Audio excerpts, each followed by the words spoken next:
Rector of the University of Iceland, Kristín Ingólfsdóttir, ministers of the Icelandic government, ambassadors and representatives of foreign states, dear colleagues, dear guests, and finally, but prominently, honorary speaker Noam Chomsky.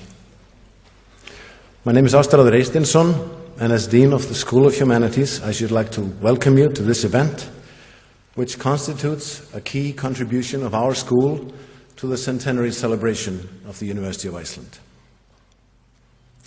Our speaker here today will be talking about points of historical reference and their slipperiness and precariousness to the extent of blindness or erasure.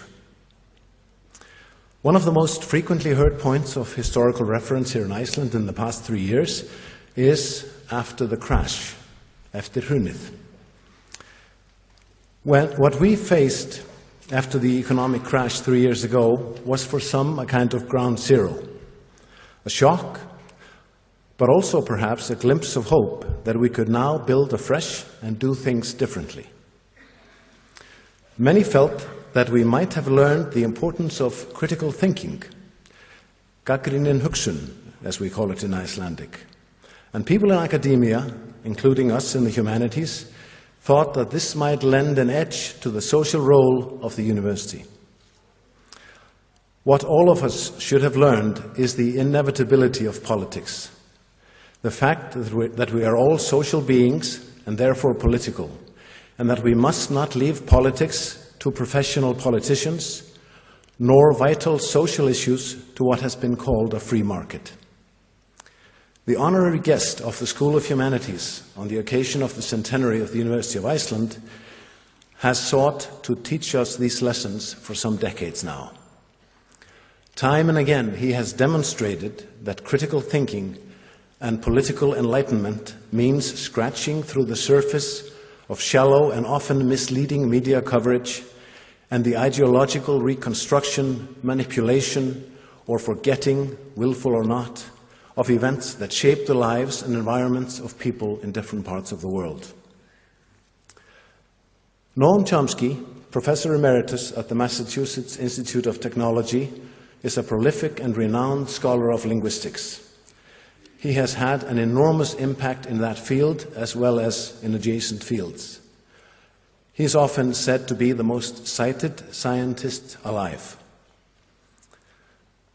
What is truly astounding is how Professor Chomsky has found time for what can only be called another full-time career as a social critic and activist. He has traveled widely as a lecturer and participant at conferences, and he has written numerous political articles and books. Professor Chomsky gave a fascinating talk on linguistics earlier today, contributing to an interdisciplinary MA course now underway at the University of Iceland, dedicated to the various aspects of his scholarship and career. We now get to listen to his political lecture. 9/11 is only 2 days away, and the title of today's talk is The Two 9/11's, Their Historical Significance. It is a privilege and a great pleasure for us in the School of Humanities to have Professor Noam Chomsky as our honorary guest and lecturer. Welcome, Professor Chomsky.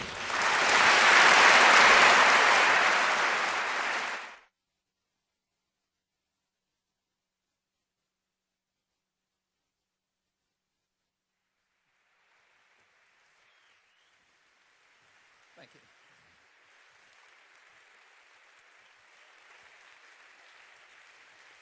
Thank you.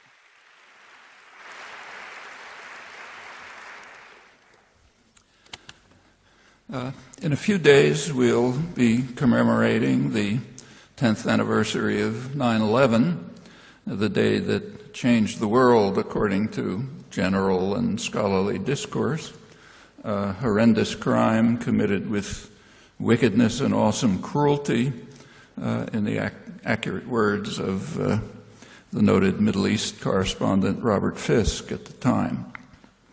It's useful to remember that however awful as the crimes were, they could have been a lot worse.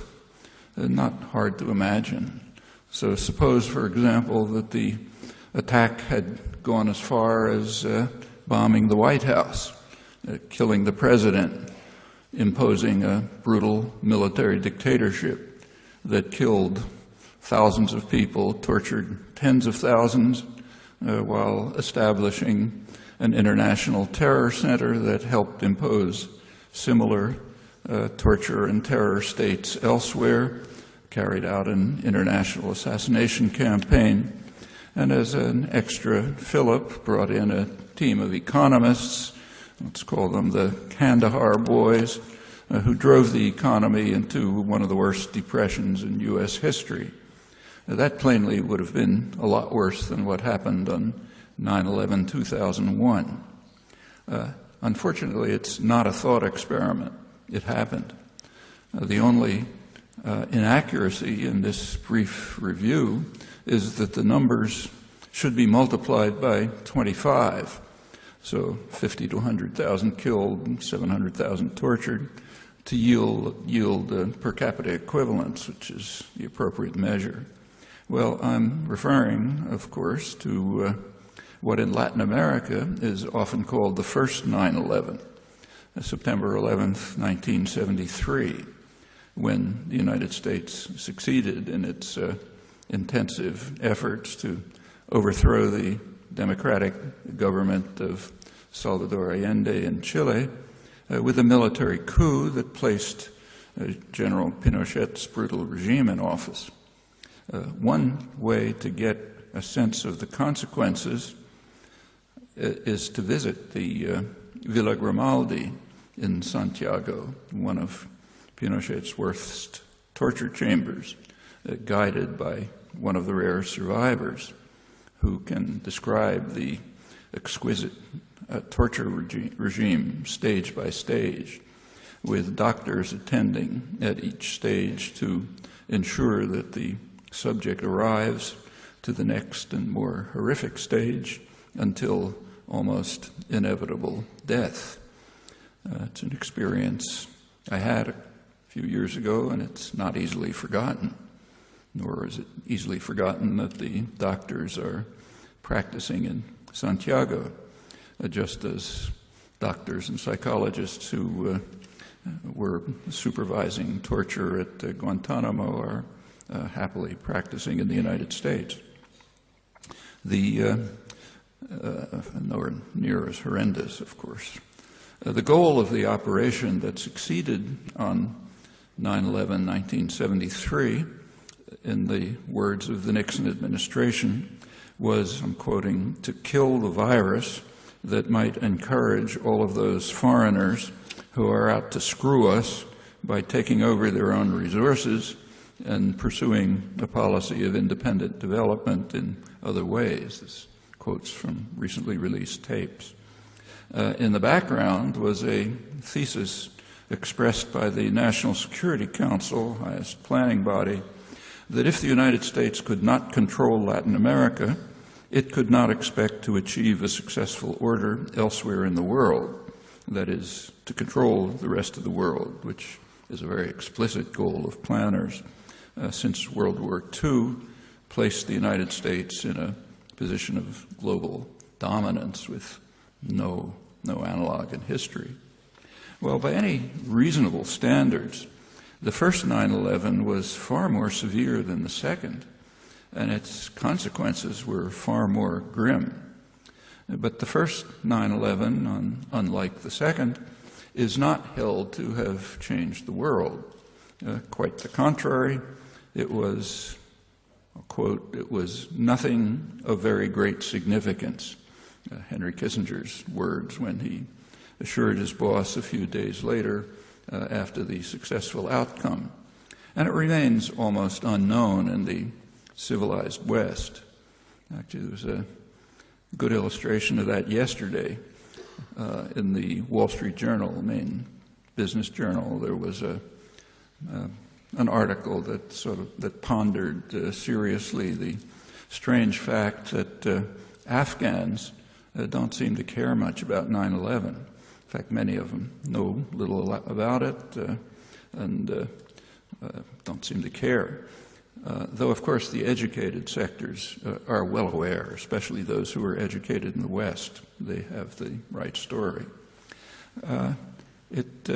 The authors of the article, their colleagues, their readers, this was attributed to the illiteracy of the Afghan population and their cultural backwardness. Unlike the Afghans, the authors of the article, their colleagues, their readers, are quite literate, and by standard measures, conventional measures, they're culturally advanced. But the idea that we should even think about the first 9/11, for which, of course, we bear substantial responsibility, that idea is so outlandish that even to consider it would be inconceivable or maybe treacherous. It's a fact that yields some lessons about the moral and intellectual culture, not just of the United States, but the West generally. Well, these events of little consequence, to borrow Kissinger's words, the events of little consequence on 9/11, 1973, were not limited to the military coup that destroyed Chilean democracy and set in motion the horror story that followed. The first 9/11 was just one act in a drama that took shape in 1962 when President Kennedy shifted the mission of the Latin American military, which of course the U.S. controls, shifted their mission from a hemispheric defense, that was an anachronism from World War II, shifted it from that to internal security, which is no joke. And the consequences are outlined by Charles Maechling. He was the person who led counterinsurgency and internal defense planning from 1961 to 1966, the Kennedy and early Johnson administrations. He described Kennedy's 1962 decision as a shift, I'm quoting him, from toleration of the rapacity and cruelty of the Latin American military to direct complicity in their crimes, to U.S. support for the methods of Heinrich Himmler's extermination squads. There's a recently published Cambridge University academic scholarly history of the Cold War. In it, one of the chapters is by Latin American scholar John Coatsworth. He writes that from that time, 1962, to the Soviet collapse in 1990, I'm quoting him, the numbers of political prisoners, torture victims, and executions of nonviolent political dissenters in Latin America vastly exceeded those in the Soviet Union and its East European satellites. That included many religious martyrs.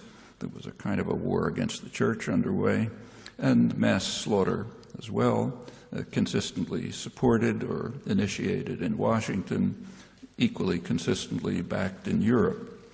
The last major violent act was the brutal murder of 6 leading Latin American intellectuals, Jesuit priests, just days after the Berlin Wall fell. Also their housekeeper and daughter, to ensure that no witnesses survived. The perpetrators were an elite Salvadoran battalion, which had already left a shocking trail of blood, probably tens of thousands of victims. They had just returned to El Salvador after renewed training at the John F. Kennedy School of Special Warfare in North Carolina. And they were acting on direct orders of the High Command, which had intimate relations with the U.S. government. That was revealed 2 years ago in the Spanish press and the Salvadoran press, arousing no interest in the West. This savage slaughter framed a decade in El Salvador, which opened with the assassination of Archbishop Romero, who was known as the voice for the voiceless, by much the same hands while he was reading Mass. Also a matter of no consequence, little noticed, long forgotten. If anything remotely like this had happened, say, in Czechoslovakia, horror would have been unconstrained. They would have been denounced, crimes would have been denounced eloquently as a vivid illustration of the unspeakable criminality of the Kremlin conspiracy to rule the world. We might have gone on to war. But the events took place in U.S. domains and are therefore of little consequence and quickly forgotten in the West. The masters of mankind borrow Adam Smith's phrase, the people who own the economy and those who serve them, they enjoy a more pleasing self-image. Actually, it's articulated rather well in Britain's leading journal of international affairs. Last few issues, articles discuss, I'm quoting, the visionary international order of the second half of the 20th century, marked by the universalization of an American vision of commercial prosperity, and they muse soberly over whether the rising Asian powers will someday become mature enough to abide by the norms of the international system crafted by the West, namely non-interference, diplomatic interdependence, and the sovereignty and equality of all states.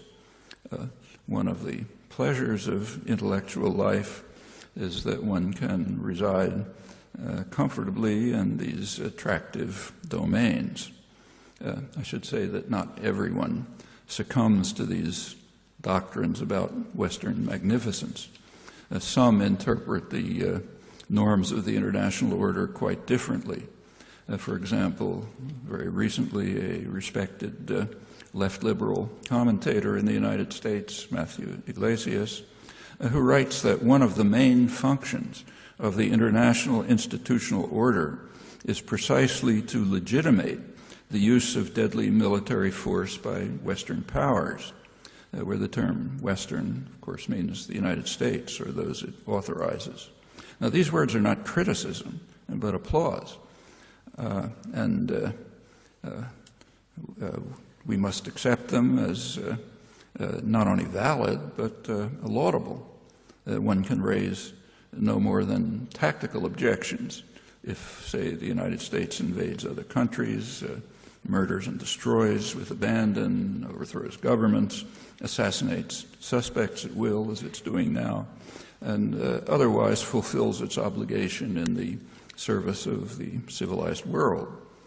If the traditional victims see the matters somewhat differently, that merely reveals that they're like Afghans.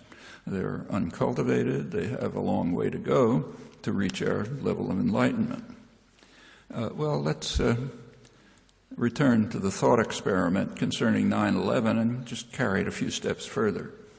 Suppose that on the 10th anniversary of the first 9/11, the victims had sent a secret mission to the United States to assassinate Richard Nixon and Henry Kissinger, then dumping their bodies at sea.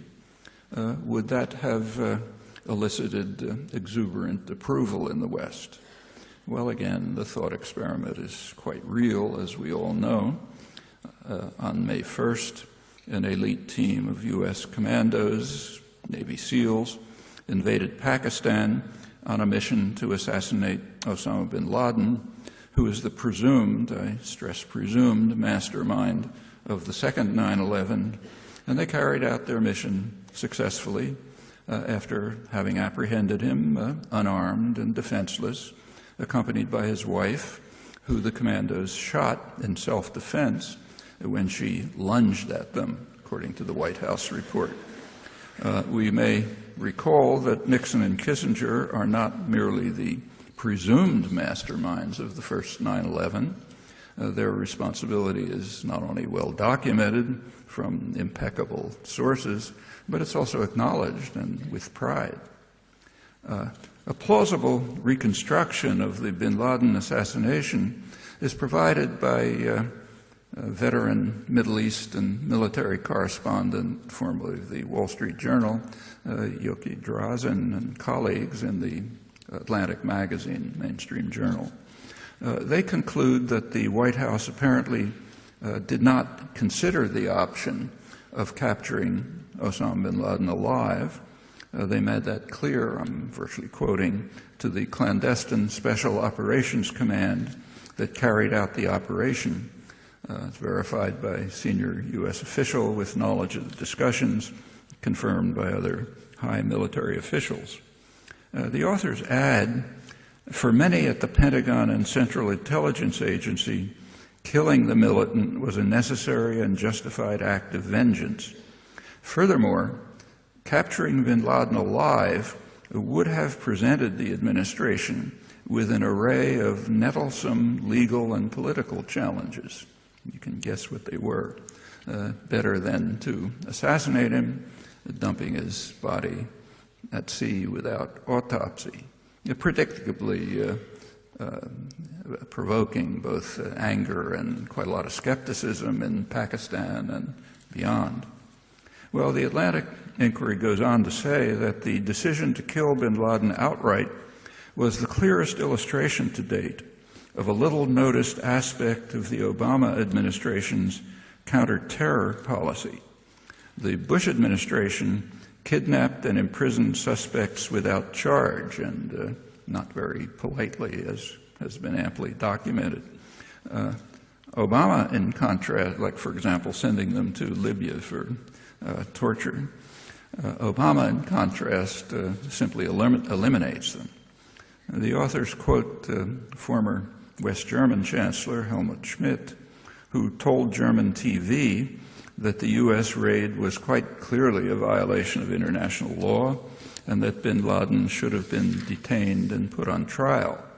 And they contrast Schmidt with Obama's Attorney General, Eric Holder, who defended the decision to kill bin Laden, although he didn't pose an immediate threat to the Navy SEALs. He told the House panel that the assault had been lawful, legitimate, and appropriate in every way. The disposal of the body without autopsy was also criticized by allies. The highly respected British legal authority, Geoffrey Robertson, who incidentally supported the intervention and opposed the execution only on pragmatic grounds, he nevertheless described Obama's claim that justice was done as an absurdity, as should have been obvious to a former professor of constitutional law. He went on to say that both Pakistani and international law mandate an inquiry whenever violent death occurs from government or police action. And he says, I'm quoting, "The United States is therefore under a duty to hold an inquiry that will satisfy the world as to the true circumstances of the killing, exactly how bin Laden came to be shot in the head, especially if it was in the back of his head, execution style, therefore requires explanation," and asks why a hasty burial at sea without a post-mortem, as the law requires. You can again guess the reasons, as much of the world is doing. Robertson usefully reminds us, quote him, "It was not always thus. When the time came to consider the fate of men much more steeped in wickedness than Osama bin Laden, namely the Nazi leadership, the British government wanted them hanged within 6 hours of capture. President Truman demurred. He cited the conclusion of Justice Robert Jackson, chief U.S. prosecutor at Nuremberg, his judgment that summary execution would not sit easily on the American conscience and would not be remembered by our children with pride. The only course is to determine the innocence or guilt of the accused after a hearing as dispassionate as the times will permit, and upon a record that will leave our reasons and motives clear." That was 1945. We've traveled a long way from then.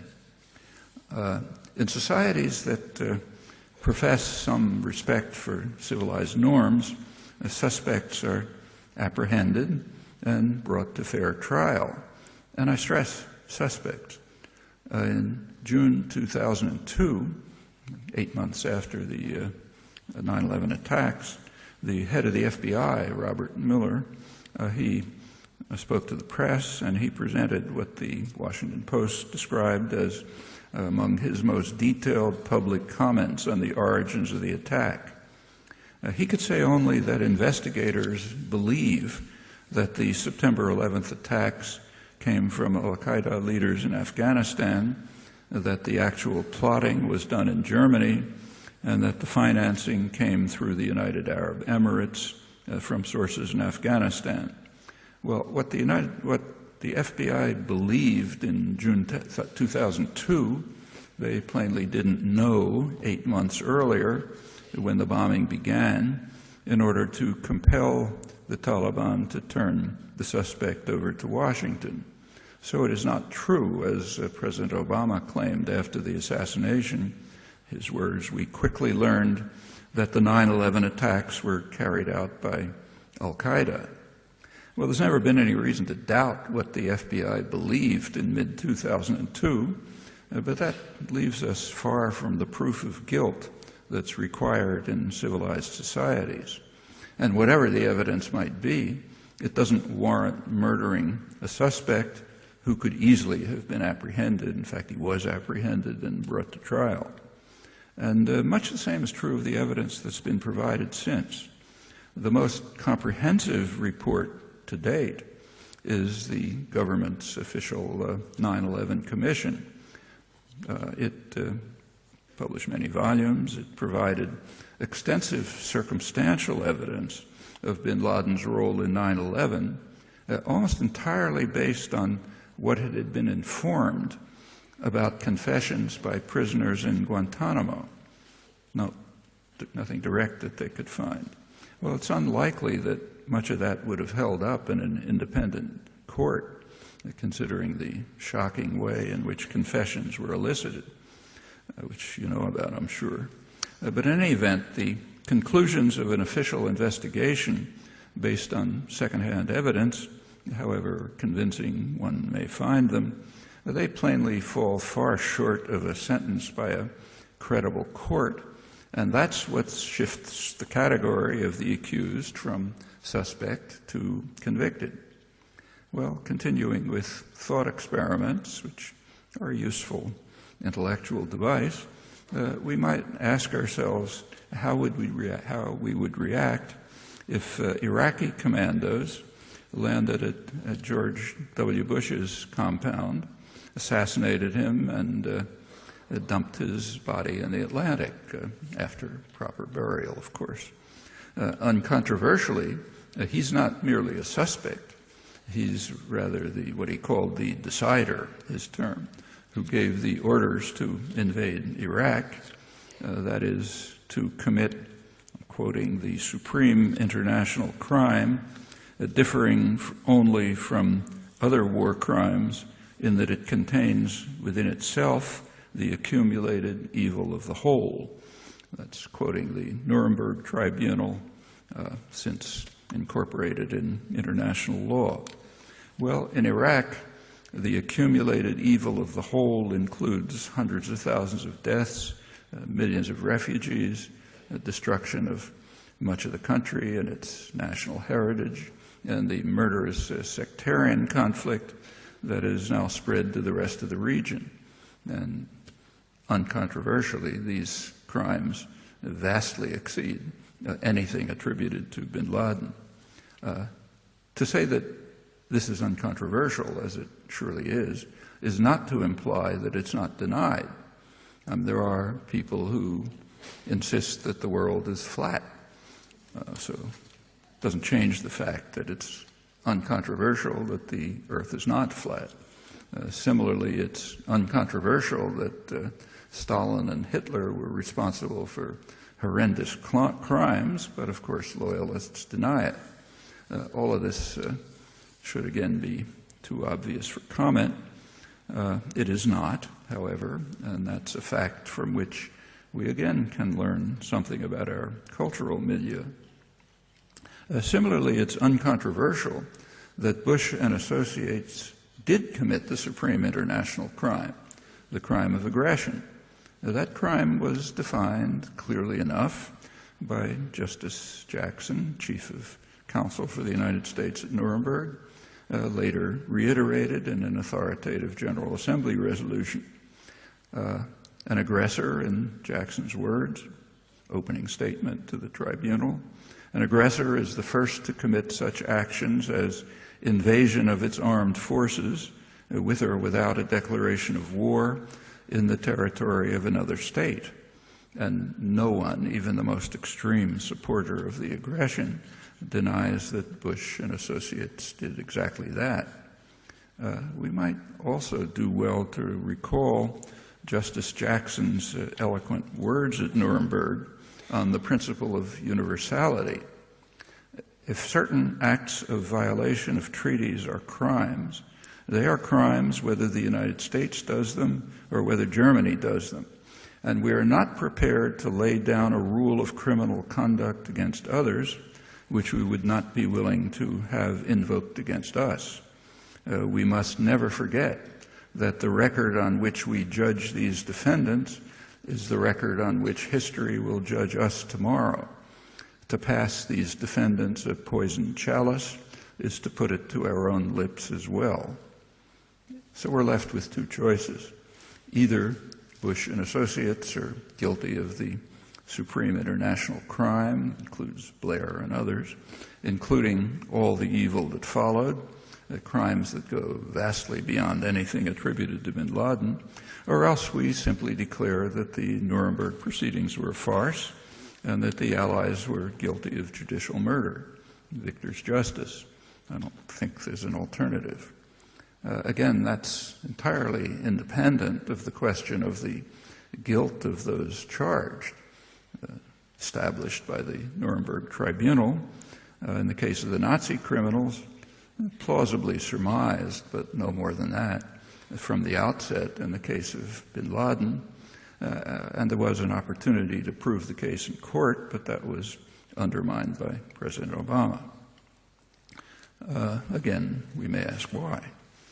A few days before the bin Laden assassination, a gentleman named Orlando Bosch died peacefully in Florida, where he resided along with his accomplice, Luis Posada Carriles, and many of their associates in international terrorism.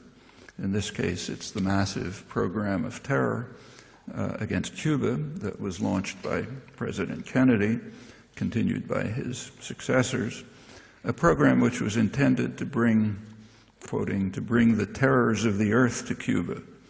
That's Kennedy advisor, historian Arthur Schlesinger, in his biography of Robert Kennedy.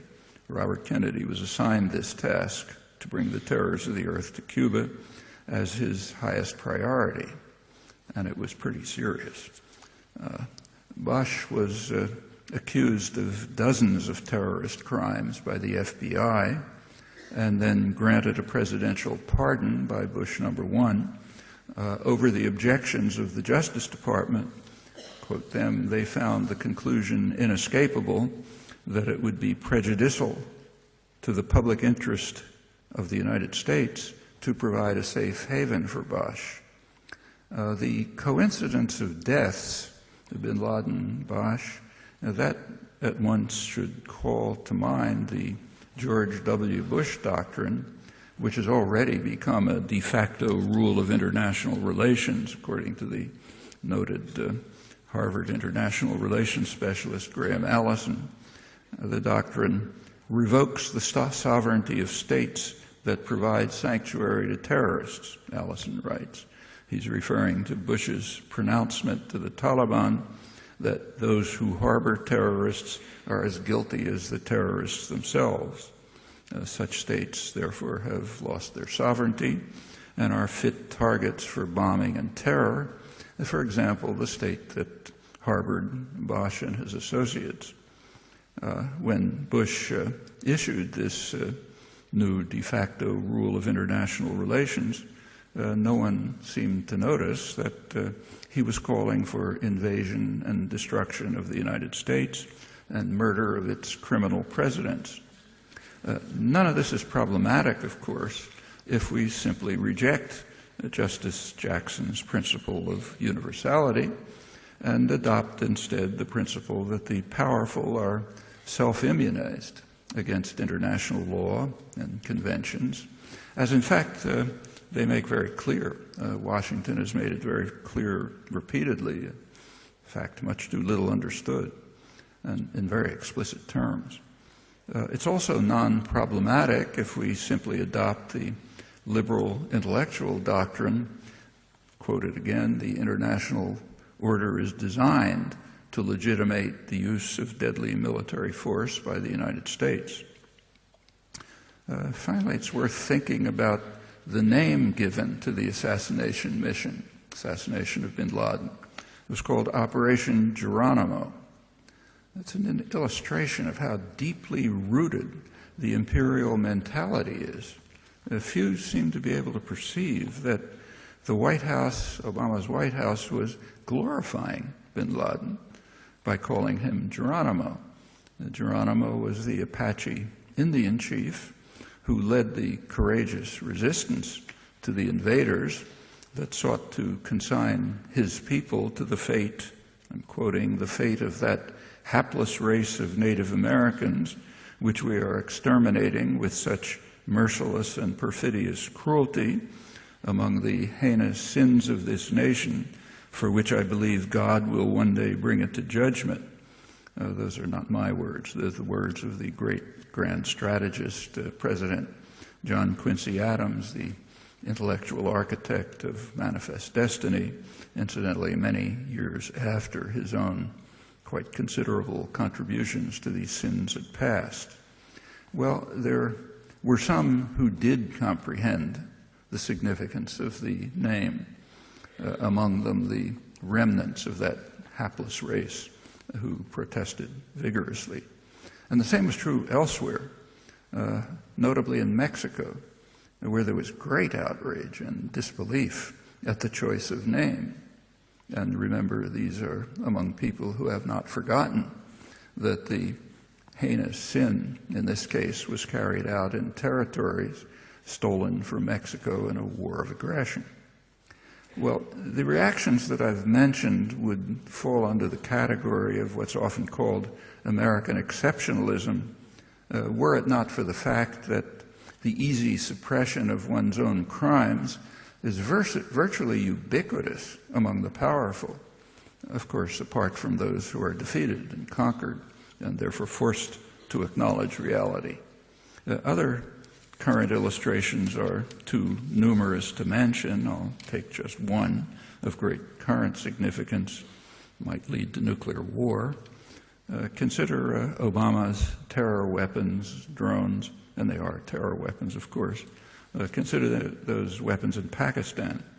Suppose that during another thought experiment, suppose that during the 1980s, when the Russians were occupying Afghanistan, they had carried out targeted assassinations in Pakistan aimed at the high U.S. officials who were financing, arming, and training the insurgents, incidentally quite proudly and openly.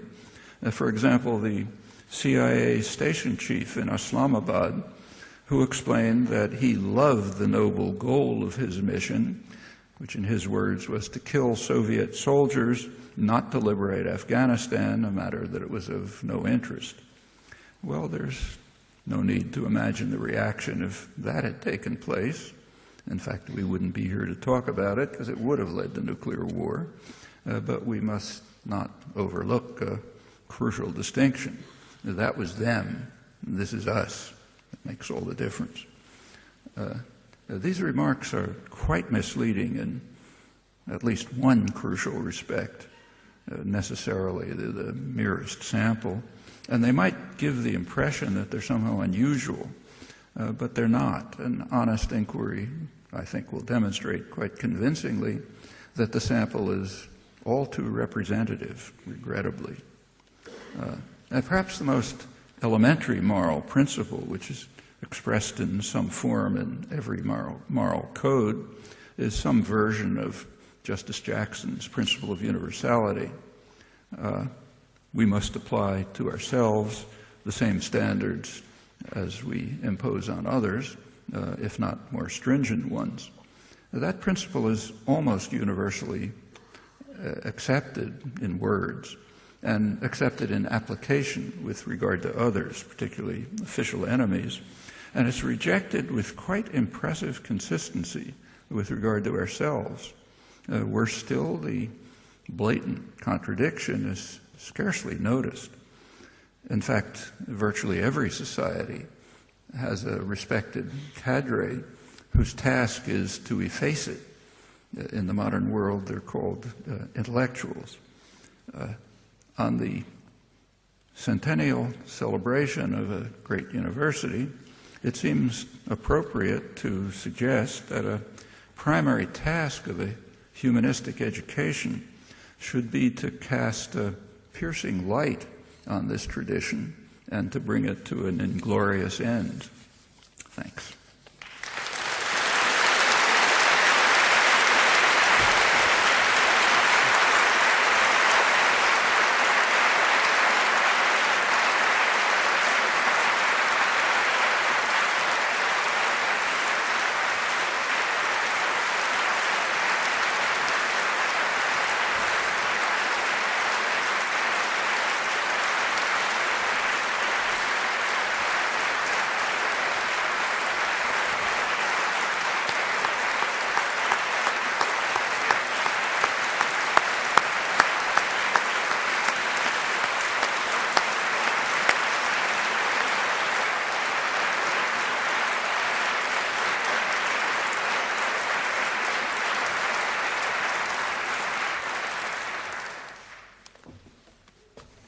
Professor Chomsky, many thanks for this powerful, challenging, and albeit a little chilling talk. This is what we're facing, and I think you're quite right that we need to think about this as part of our education. I'd like to say that Professor Chomsky, there was an interview taken yesterday for Silver Eels. Quite a long interview. I hope it will all be shown this Sunday if you want to listen some more to Professor Chomsky.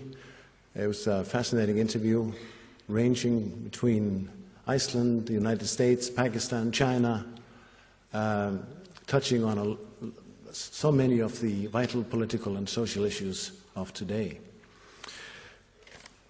Okay, I'd like to thank you all for coming to listen to Professor Chomsky and to celebrate with us the centenary of the University of Iceland. Again, thanks to our visitor and honorary lecturer.